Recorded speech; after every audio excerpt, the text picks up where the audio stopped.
I had to get back to Barry and figure out my next move.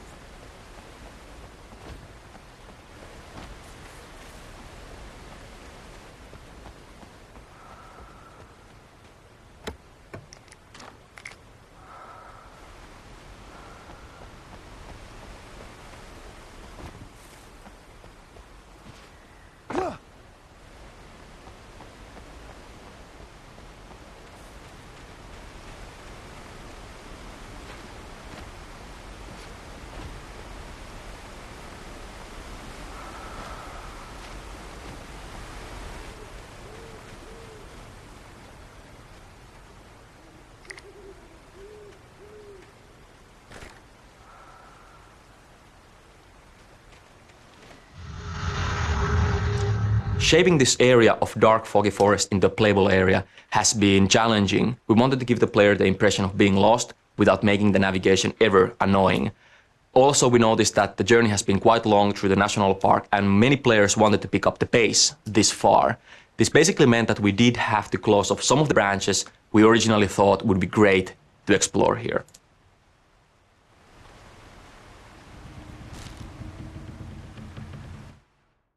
On more than one occasion, Alice had tried to explain to me how it felt to be afraid of the dark. To her, darkness wasn't simply the absence of light, but something more tangible than that. It was something you could touch and feel. Worse than that, it was something with a mind of its own, something malicious and malign. For her, things changed when they were wrapped in darkness. They turned into something else, something foreign, and nothing was safe or innocent anymore. I'd never really understood what she meant, until now.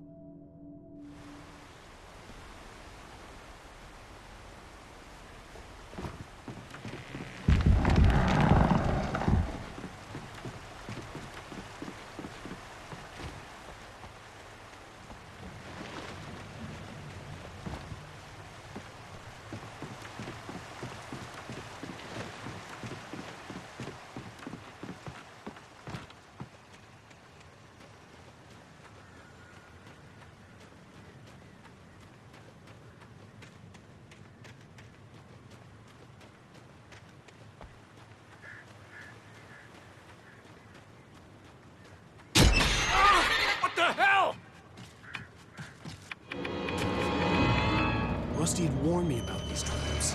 It hurt like hell. I was stuck.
The night had been one desperate situation after another. I was exhausted, and my body felt as though it had been chewed up and spat out. The flashlight was heavy in my hand, and each pull of the trigger sent a painful shock up my arm. But I was finally out of the woods, and things were looking up. That's when I heard the chainsaw.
The logging site was a mess.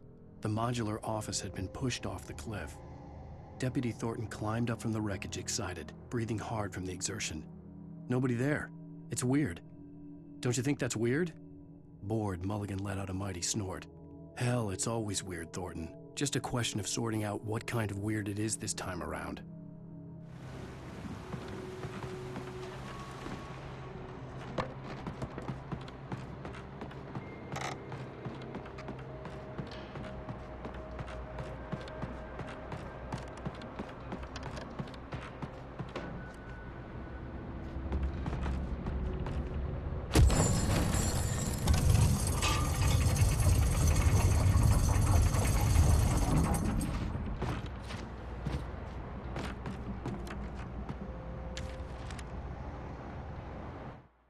When Barry saw the darkness attack the visitor center, it made him a believer. The men Al said he'd shot, they hadn't been just locals on crank. Somehow the world had changed, like the channel had been switched without warning. You think you're watching a sitcom, and you're really watching a horror show. When the birds started attacking the cabin, Barry wasn't surprised, just terrified.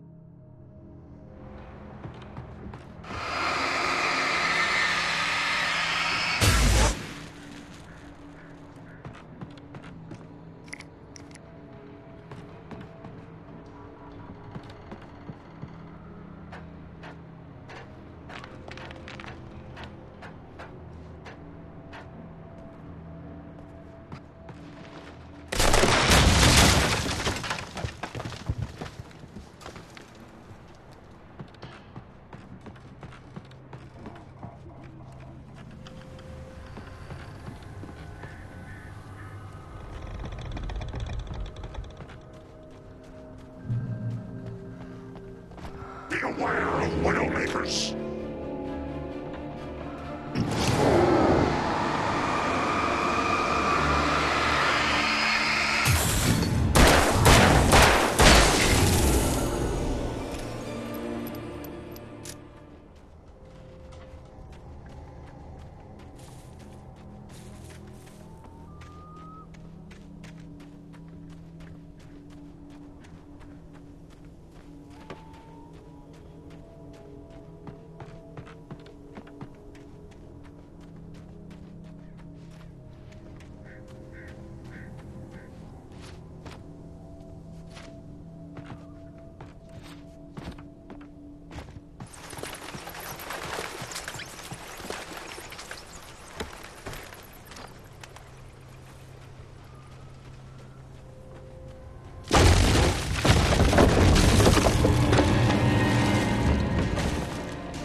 Is a hazardous occupation.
Barry?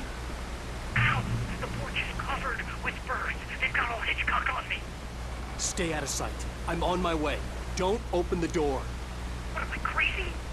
Stay hidden. I'll be there soon. Just make sure you keep the lights on.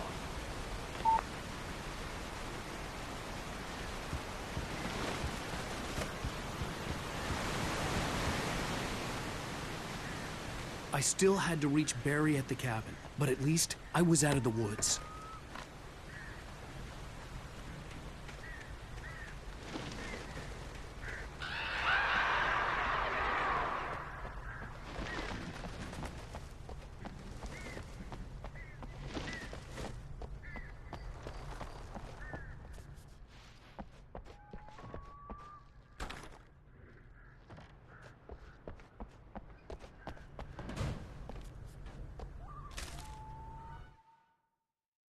The FBI agent's command froze me in place. I considered surrender. It was all falling apart anyway. I could give in, let someone else deal with it. But it felt all wrong. Call it instinct, his posture, the way he held the gun.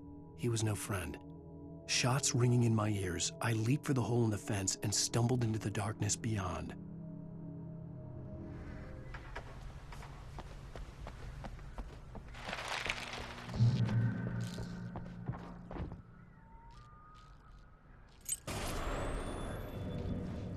A story is not a machine that does what you tell it. A story is a beast with a life of its own. You can create it, shape it, but as the story grows, it starts wanting things of its own. Change one thing and you set off a chain reaction of events that spreads through the whole thing. The characters have to be true to themselves. The events need to follow a logic that fits the story. A single flaw and the magic is gone. The story dies. Alice dies. You can harm them and yourself.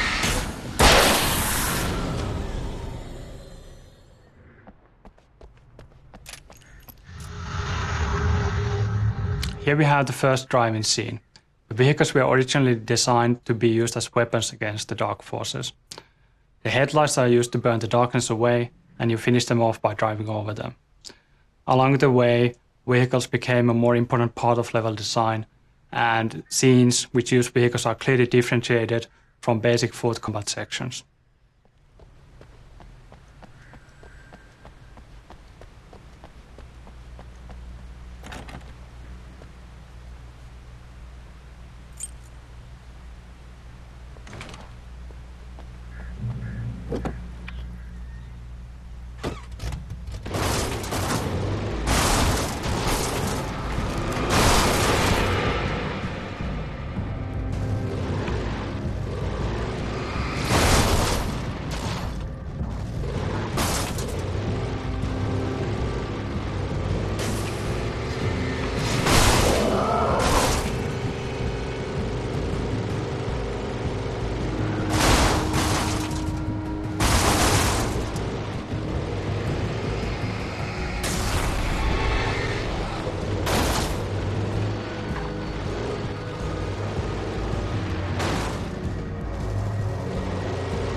There was no misunderstanding.